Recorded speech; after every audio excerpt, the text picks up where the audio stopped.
to have a cure. You don't want to wait until you have something and then have to try to treat it. It's much better the other way around.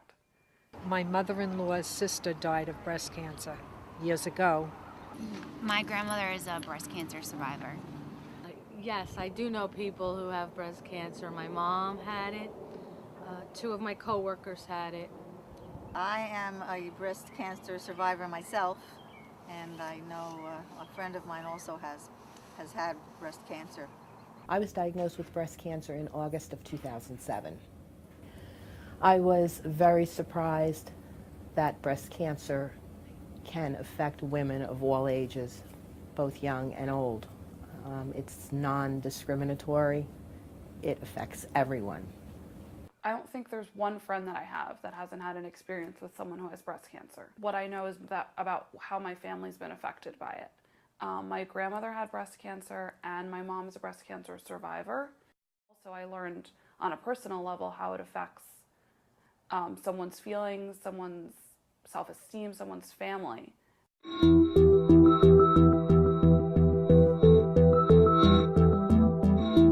Well, to tell you the truth, I always thought that breast cancer was had to do with deodorant.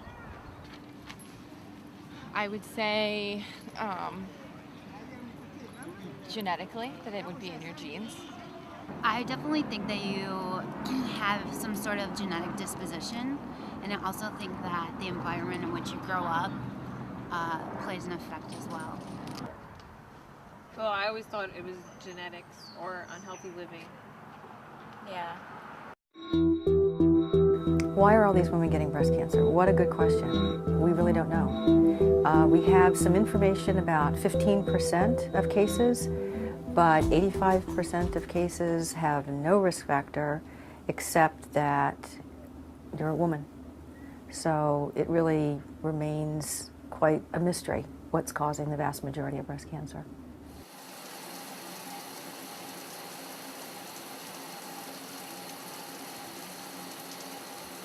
As a breast cancer surgeon and as a healthcare leader, answering this question would be very important to me personally, because I can see that many lives could be saved. I think the single most interesting and promising area of research into the causes of breast cancer have to do with the human mammary tumor virus, a virus which appears to be very similar to the mouse mammary tumor virus, and which some scientists believe may be responsible for a significant portion of human breast cancer. I first discovered the virus quite accidentally when a colleague of mine, Dr. Ken Blank, asked me if I wanted to take a look at a handout that he had received in New York City for a summary of the San Antonio Breast Cancer Conference. And I said, sure, you know, great idea, I'd love to take a look at it. And I took it home, and I was looking through the presentations and the slides, and there were two slides that I noticed presented by Dr. Holland talking about his research on a virus. And I was really surprised because I had never ever thought that a virus might be involved in breast cancer.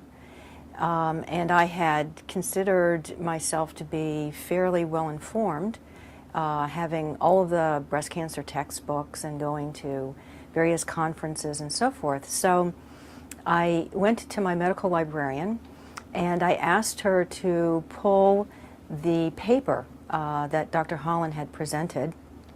And I said to her, while you're at it, take a look to see if there is any other literature on this virus, thinking that, oh, this was relatively new and maybe there were just one or two other papers that had been published. And the next day, the librarian showed up with a huge stack of papers that had been published over the past 60 years. And I was shocked.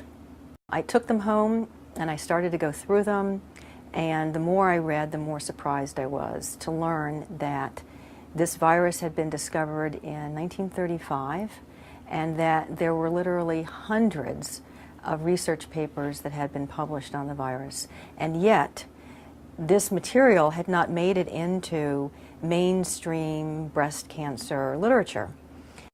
The Pink Virus Project is the first major initiative of the Breast Health and Healing Foundation that I founded in 2008 to focus more attention on finding the causes of breast cancer. The Pink Virus Project is a collaborative effort among researchers and other collaborators to really answer the question, does a virus cause breast cancer in women? The goal of the Pink Virus Project is to answer this question within 5 years. No, that's the first time I ever heard that, and I always read on anything about that. I never heard of virus, from mice. It's the first I heard it. I'm actually a nursing student, and she is a nurse, and we both never heard that a virus may possibly cause breast cancer, so this is new information to us. Until I became Dr. Ruddy's patient, I did not know anything about a virus. I never even thought about it. So hearing it from her and her research was how I became aware of the fact that it could possibly be a virus. We have not gotten enough evidence yet to be able to prove that the virus causes breast cancer, but there is compelling and, more importantly, convergence of data. That is, we have different scientists working in different countries, in different laboratories, and they're all coming up with the same sort of results, which suggest that a large portion of breast cancer may be related to a virus. So worldwide, what impact would this have on the numbers?